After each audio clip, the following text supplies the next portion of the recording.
지진이 나서 많은 사람들이 매몰이 되었다고 합니다. 구조대가 동원이 되었지만 워낙 지진이 크게 났고 또 건물이 다 쓰러져 버렸기 때문에 구조하는 일이 참으로 쉽지 않았다고 합니다. 보통 지진이 나면 사람들이 그 밑에 매몰됐을 때 구한다는 게 참 어렵죠. 여러 가지 장비들을 동원한다고 할지라도 결코 사람을 구한다는 것이 쉽지가 않대요. 그래도 한 사람이라도 더 구해내기 위해서 많은 구조원들과 봉사자들이 열심히 구조활동을 벌였다고 합니다. 그런데 보통 그런 지진이 일어나게 되면 몇 시간 안에 사람을 구해야 된대요. 자꾸 시간이 흐르면 생존 가능성이 떨어진다고 합니다. 왜냐하면 마실 물도 없고 또 체온이 급격히 떨어지기도 하고요. 무엇보다 공포 때문에 생명의 빛이 빨리 꺼진다고 하죠. 그래서 3일이 지나기 전에 빨리 구해야만 사람들이 살 가능성이 있는데 3일이 지나게 되면 생존율이 급격하게 떨어진다고 합니다. 거의 죽을 수밖에 없는, 그래서 주변에 여러 사람들이 있거나 아니면 물이 있거나 하면서 서로 독려해 준다면 오래 살아갈 수 있지만 그렇지 않고 홀로 떨어져 있는 경우에는 생존율이 더 낮아진대요. 그래서 3일 정도까지 엄청나게 열심히 잠도 자지 않고 구조활동을 열심히 벌일 수밖에 없다고 합니다. 3일이 지났을 때 많은 사람들이 구조되었지만 또 많은 사람들이 아직도 구조되지 못했어요. 그래도 살려야 한다는 일념으로 하루하루 지났는데 7일이 지났다고 합니다. 그러면 이제는 거의 살아있을 가능성이 없다는 거죠. 분명히 여러 사람이 모여 있으면 그래도 좀 가능성이 있지만 혼자 떨어진 사람들은 거의 죽을 수밖에 없는, 그래서 구조원들도 마음이 너무나 아프지만 그래도 시신이라도 수습하기 위해서 구조활동을 벌이는데 어디에선가 조그만 소리가 들리더래요. 그래서 이게 무슨 소린가 하면서 귀를 기울였더니 자세히 들어봤더니 아이가 우는 소리가 들렸다고 합니다. 그래서 이제 모두 깜짝 놀라서 아이가 살아있나 보다 하면서 그쪽에 가서 계속 이제 건물의 그 잔여물들을 다 드러내고 봤더니 아이의 울음소리가 점점 커지는 거예요. 소리가 커지니까 구할 수 있다는 희망도 점점 커지죠. 그래서 많은 사람들이 정말 잘 달려들어서 다치는 사람도 있었지만 아랑곳하지 않고 그렇게 구해내기 위해서 노력을 합니다. 그래서 이제 건물 더미를 거의 치워내고 자를 건 잘라내고 하면서 이렇게 봤더니 아이의 목소리가 자세히 들려서 봤더니 한 아이가 소리는 들리는데 모습이 보이지 않는 거예요. 그래서 빛을 이렇게 비춰봤더니 한 여인이 아이를 안고 있습니다. 그래서 이렇게 꺼내는데 아이의 목소리 들리니까 아이는 살은 거죠. 그런데 보아하니까 엄마 같은데 엄마는 죽었을 거다라고 생각을 했대요. 그래서 이제 구조원들이 가서 아이를 이렇게 꺼내려고 딱 그랬더니 여인의 손이 움직였다고 합니다. 그러니까 살아있던 거죠. 그래서 여인과 아이를 모두 꺼내서 이제 구급차를 불러서 병원으로 이송을 시켰는데 나중에 알고 봤더니 이 여인이 아이의 엄마였는데 보통 사람들이 절망에 빠지면 3일을 넘기면 거의 죽는데 이 여인은 한 가지 일념으로, 어떤 일념이었겠어요? 아이를 살려야 된다는 일념으로 그렇게 버틸 수 있었다는 거죠. 그런 마음이 없었다면 아마 이 여인은 죽었을지 몰라요. 혼자였다면 죽었겠지만 아이가 함께 있었기 때문에 살 수 있었다고 합니다. 세상이라는 것이 참 희한해요. 때로는 말도 안 되는 일이 벌어지기도 하지 않습니까? 혼자임으로는 어쩌면 혼자 있는 것이 더 수월할 수 있겠지만 그렇지가 않아요. 보통 이렇게 우리 신자분들을 봐도 우리 본당에서는 아직 그런 일을 벌지 못했는데 키워야 되는 아이가 있거나 자기가 부양해야 될 그런 사람이 있는 사람들은 아픈 게 좀 덜한 것 같아요. 나이가 많으신 할머니도 예전에 한번 제가 여러분에게 이야기를 했지만 할머니가 손주 둘을 키우는데 이 할머니가 80이 넘으셨어요. 그러니까 이 손주들이 아직 어린 걸 봐서는 이 손주도 여러 종류가 있죠. 증손자가 있고 그냥 손자가 있고 그렇지 않습니까? 그런데 제가 듣기로는 그냥 직계 손자라기보다는 손주의 자식들이라고 들었던 것 같아요. 증손자 정도 되는 거죠. 이 아이들 둘이 어린데 부모님이 안 계십니다. 그리고 키울 수 있는 사람이 이 할머니뿐이 없어요. 그러니까 이 할머니는 80이 넘었음에도 불구하고 건강하실까요? 건강하지 않으실까요? 안 아픈 데가 없는데도 봉사까지 하실 정도로 그렇게 활동적이시라는 거죠. 그 이유는 무엇입니까? 어떻게 본다면 자식들 봉양 다 받고 이런 분들이 편안하게 살 것 같은데 그렇지가 않아요. 이분은 살아가야 될 이유가 있죠. 그 이유가 뭐예요? 손주들을 돌봐야 되기 때문입니다. 그래서 이제 오전에는 가서 롯데월드인가 거기서 일을 하고 이제 점심 먹고 퇴근하셔가지고 아이들 챙겨주시고 성당에 와서 미사도 하시고 이렇게 하면서 굉장히 정정하게 제가 있을 때만 해도 그렇게 성당에 잘 나오셨어요. 그런 것들을 봐도 참 알 수 없는 힘이 존재하지 않습니까? 분명히 객관적으로 볼 때는 잘 먹고 잘 쉬고 편안하게 살면 더 오래오래 건강하게 살 것 같은데 인간은 그렇지 않아요. 어떤 의미가 있을 때 삶이 달라진다는 겁니다. 왜 그럴까요? 자기 자식이기 때문에? 인간만이 유일하게 그런 모습을 보이지 않습니까?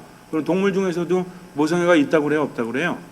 있다라고 하지만 동물의 모성애는 젖먹이었을 때, 조금 자랐을 때, 그 이후에는 어떻게 돼요? 먹을 거 주면 부모가 자식부터 줘요? 개들 키워보셨죠? 개 키우면 새끼 나면 어때요? 새끼 나면은 주인이 다가가도 막 우르렁대지 않습니까? 왜? 새끼들한테 위해를 가할까봐. 그래서 우리 인간은 딴 사람 다가간다고 우르렁대요? 우리 엄마들 아기 나고 나서 뭐 한 일주일 지났을 때 아기 좀 보이고 와랑 이래요? 그렇진 않잖아요.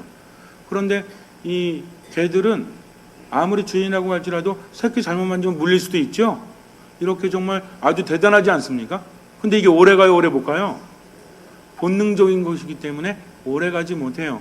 그래서 조금 이제 자식이라고 하긴 좀 그렇고 개 새끼들이 붙여서 말하면 좀 이상하죠. 그죠?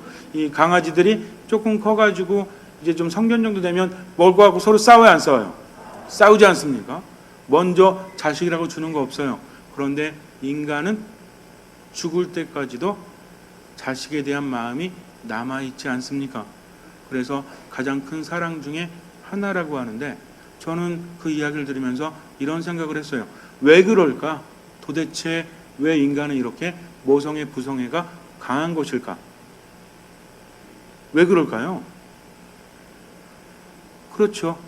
바로 우리가 부모가 자식을 닮듯이 하느님의 모성대로 창조되었기 때문에 그래요. 우리가 자식을 그만큼 끔찍이 여기는 것처럼 누구도 끔찍이 여긴다? 하느님도 더 끔찍이 여기기 때문에 그렇죠. 그런데 이런 부모의 사랑이 인간에게 영향을 미치겠습니까? 미치지 않겠습니까? 미칠 수밖에 없다라는 거죠. 여러분들 분리불안이라고 들어보셨어요? 아이들이 불안을 느끼는 것은 엄마하고 떨어졌을 때 그렇죠. 엄마하고 떨어지고 나면 아이들은 불안해하죠. 아무리 좋은 것을 줘도 어때요? 그거 눈에 보이지도 않아요. 우선 누구부터 찾아? 그래서 아이들이 처음에 배우는 말이 뭐예요? 엄마죠, 엄마. 참 이상해요. 어느 나라나 엄마, 뭐 마마 비슷해가지고 아이들이 처음에 하는 말이 엄마라는 말일 가능성이 상당히 크다고 합니다. 물론 그 중에는 아닌 애들도 있어요. 여러분들이 키운 아이들은 엄마 먼저 했어요? 아빠 먼저 했어요? 엄마 먼저 하지 않았습니까? 저는 자식이 없으니까 조카만 둘이 있는데 얘네들이 태어났을 때 제가 작정을 했습니다. 그래가지고 얘네들은 다른 말보다 삼촌이란 말을 먼저 시켜야 되겠다. 그래가지고 얘네를 볼 때마다 제가 삼촌 그랬거든요. 그런데 뭐 먼저 했을까요? 엄마 먼저 하더라고요. 그렇게 공을 들였어도. 그래서 제가 어떤 생각했냐면 왜 이렇게 삼촌이란 말은 더럽게 어려워가지고 다른 말로 좀 만들어주면 안 되나? 라는 생각했더니 아이들이 가장 처음에 하는 말이 엄마고 그 다음이 맘마더라고. 맘마. 먹을 거 우리 아빠들은 섭섭할지 모르겠지만 이 엄마하고 맘마하고 좀 비슷하지 않습니까? 그러니까는 엄마 없이는 못 산다는 거죠. 아주 조그만 아이들은 엄마 없이 못 살아요. 아빠 없이는 살 가능성이 그나마 있지만 뭐 제 말이 틀릴 수도 있어요. 뭐 애를 낳아봤어야 알죠. 그런데 제가 볼 때는 엄마 없이는 못 사니까 엄마나 맘마나 비슷하지 않습니까? 맘마 없이도 못 살잖아요. 먹어야만 인간은 살아갈 수 있기 때문에. 그리고 아빠라는 말을 그 다음에 하는 것. 물론 저는 모성애하고 부성애하고 비교하려는 건 아니에요. 그러나 인간이 모성애를 지닌 것은, 부성애를 지닌 것은 학력과 상관이 없어요. 능력과 상관이 없습니다. 이것은 동물의 본능과는 다른 우리가 태어날 때부터 타고날 수밖에 없는 그런 본성이라는 거죠. 그런데 이런 본성을 저버리면 우리는 뭐라고 그래요? 인륜을 저버렸다고 하죠. 가끔 텔레비전에서 뉴스를 볼 때 물론 요즘에는 별의별 일 다 있잖아요. 어제도 무슨 묻지마 살인이 있었죠. 저쪽 뭐 경상도인가 어디에서 경상도인지 전라도인지 모르겠는데 무슨 인력 사무소에서 새벽에 그 어떤 사람이 3명을 그러니까 5명을 흉기로 찔러가지고 3명이 죽고 2명이 다쳤나요? 그래가지고 왜 그러냐고 그랬더니 흑사의 조직원들이다라고 횡설수설 했잖아요. 아침에 인력시장 가서 하루 벌어서 하루 먹고 사는 사람들 이런 사람 칼로 찔러가지고 죽이고 다치게 하지 않았습니까? 요즘에는요 여러분들 길거리 걸을 때도 조심하셔야 돼요. 왜? 원한이나 복수하기 위한 살인이나 폭행이 아니라 묻지마 폭행이 일어나고 있다는 거죠. 왜 그럴까요? 여러 가지 이유가 있지만 세상이 좋아진 것 같지만 어쩌면 인간을 위해서는 좋아지는 세상이 아니라는 거죠. 얼마나 편안해졌습니까? 얼마나 풍족해졌습니까? 그런데 인간이 살기에는 오히려 힘든 세상이 되어가고 있다고 생각하지 않으세요? 그런 부작용으로 그런 것들이 일어나고 있지 않나 저는 그렇게 생각을 해요. 근데 문제는 뭐냐면 그런 특별한 부작용도 있지만 우리들 삶 안에서 번져가는 행복하지 못하게 하는 요소들이 있어요 없어요? 있잖아요. 우울하게 만들고 공허하게 만들고 화나게 만드는 것들이 물질적인 풍요도 이루어졌음에도 불구하고 점점 그 골이 깊어간다는 것입니다. 왜 그럴까요? 하느님으로부터 분리되었기 때문에 그래요. 인간은 그렇습니다. 그래서 어렸을 때 엄마나 아빠의 사랑을 듬뿍 받지 못하면 그래서 아이들 많이 안아주라고 하죠.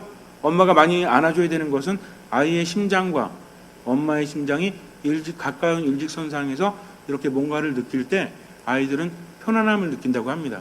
그러다 보니까 애들이 어디서 가장 편안하게 자요?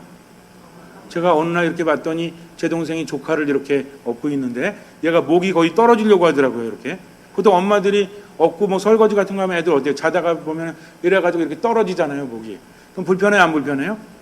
제가 아니 애를 왜 이렇게 재우냐고 빨리 애를 좀 놓으라고 해가지고 눕혔어요. 그랬더니 어때? 깨가지고 울고 난리가 난 거죠. 그래서 다시 엎어졌더니 어때? 자네? 제가 볼 때는 어떤 자세가 편해요? 여러분들 생각해 보세요. 침대에서 이렇게 편안하게 누워서 목을 딱 받쳐주는 그런 게 또 편합니까? 아니면 엄마 등에 엎여가지고 목 거의 떨어지려고 할 때 어떤 게 더 편해요? 어른이 볼 때는 침대가 편한데 아이들은 어떻게 편한 거야? 자세가 불편해도 엄마의 등이 편한 것이 아니겠습니까? 추운 겨울날에 엄마가 떨면서 길을 가도 등 안에 있는 아이는 땀을 흘릴 정도로 편안히 잠을 잡니다. 그게 편하기 때문이죠. 그래서 아이들은 어느 정도 때가 될 때까지는 엄마 품에서 떨어지면 분리불안을 느끼고 이 불안감은 성인이 돼서도 엄청나게 영향을 미친다고 합니다. 우울증이 올 확률도 높고요. 그리고 정서가 불안할 확률이 높은 것은 어릴 때 엄마로부터 충분히 사랑받지 못했을 가능성이 높다는 거죠. 반드시 그렇다는 건 아니에요. 그래서 그럼 나도 요새 막 불안하고 그러니까 어렸을 때 엄마가 안 안아줬나? 그래 엄마한테 전화해가지고 왜 안 안아주셨어요? 이러는 얘기가 아니라 우리 인간은 엄마 품 안에 있을 때 굉장히 편안함을 느낄 수밖에 없고 그러다 보니까 뭔가 힘들고 괴로우면 누구 생각이 나요? 엄마 생각이 나지 않습니까? 물론 이럴 때 또 아빠 생각난다고 하시는 분도 있는데 뭐 엄마나 아빠나 상관없이 내가 편히 쉴 수 있고 나를 보호해 줄 수 있고 그리고 또 뭐예요? 절대로 나를 버리지 않을 분들이 그분이기 때문이죠. 우리는 왜 편안함을 느낍니까? 엄마 품에서 아빠 품에서 왜 편안함을 느끼죠? 애인하고 껴안고 있을 때하고 엄마 품에 안겨 있을 때하고 어느 때가 더 편해요? 제가 잘 모르니까 질문할 수밖에 없는데 어떤 게 더 편해요? 왜요?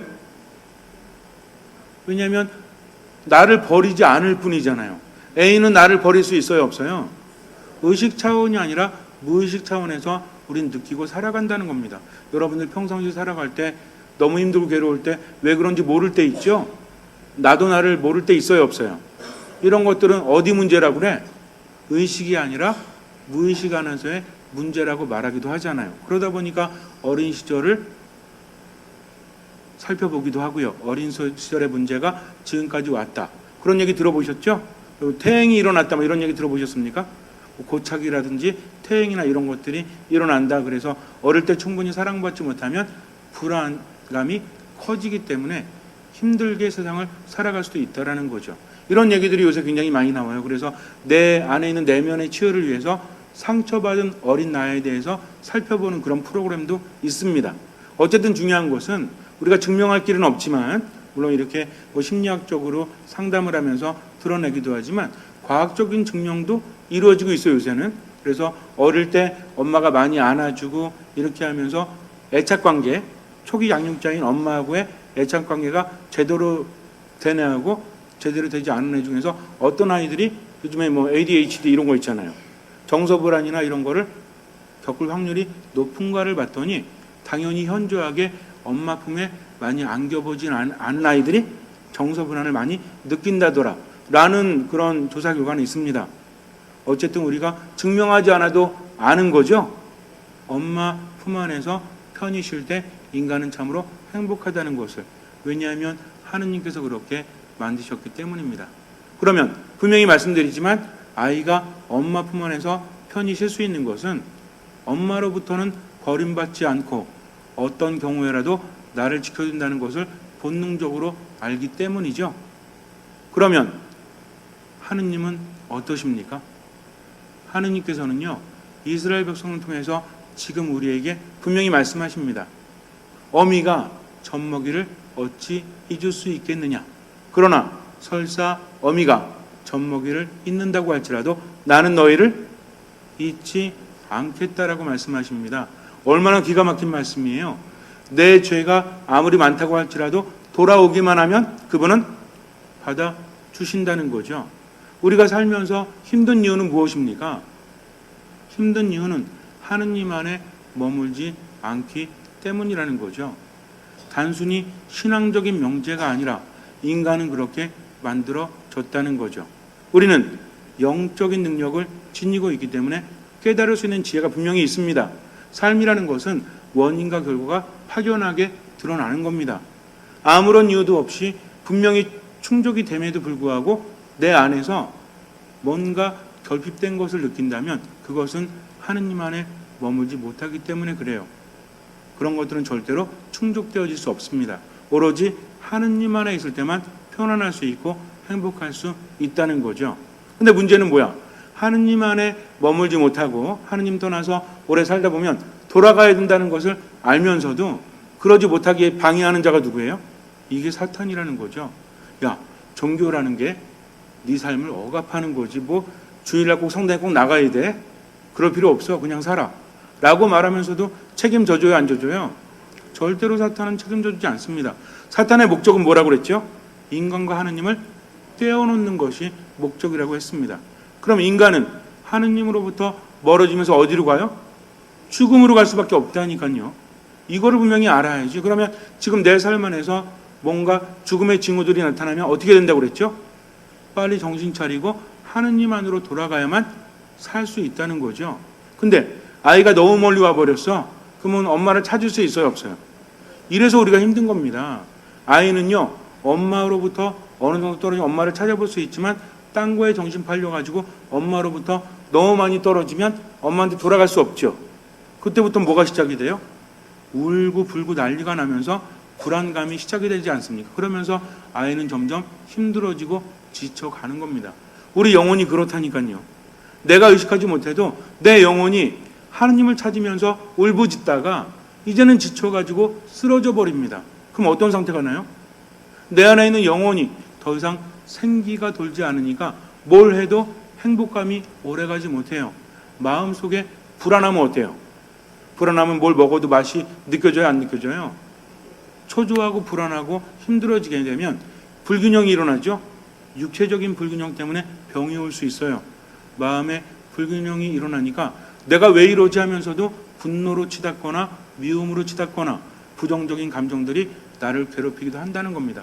그 이유는 바로 균형이 깨졌기 때문이요. 영혼이 생기를 잃어가기 때문이라는 거죠. 그래서 돌아가려고 영혼이 애쓰고 엄마를 불러보지만 너무나 멀리 떨어져서 갈 수 없어요.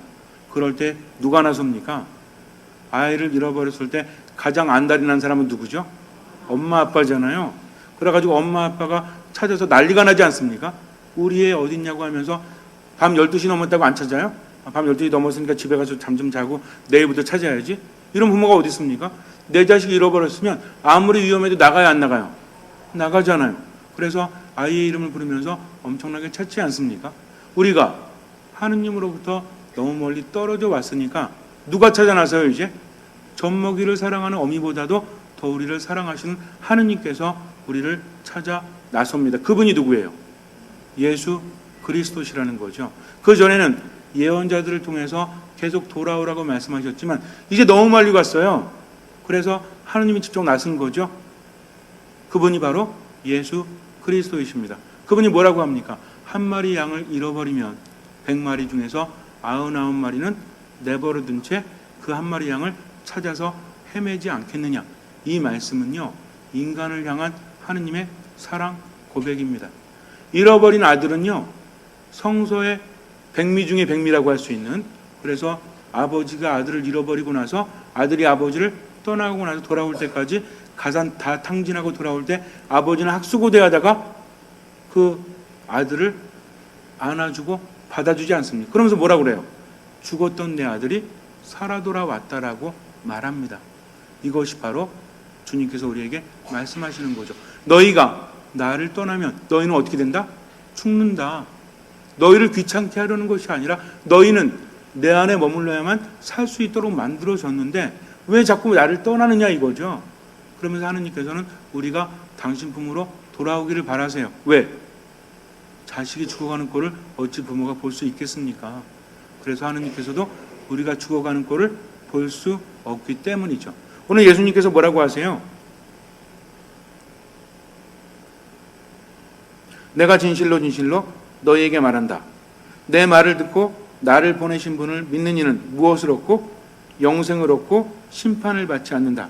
그는 이미 죽음에서 어디로 건너갔다?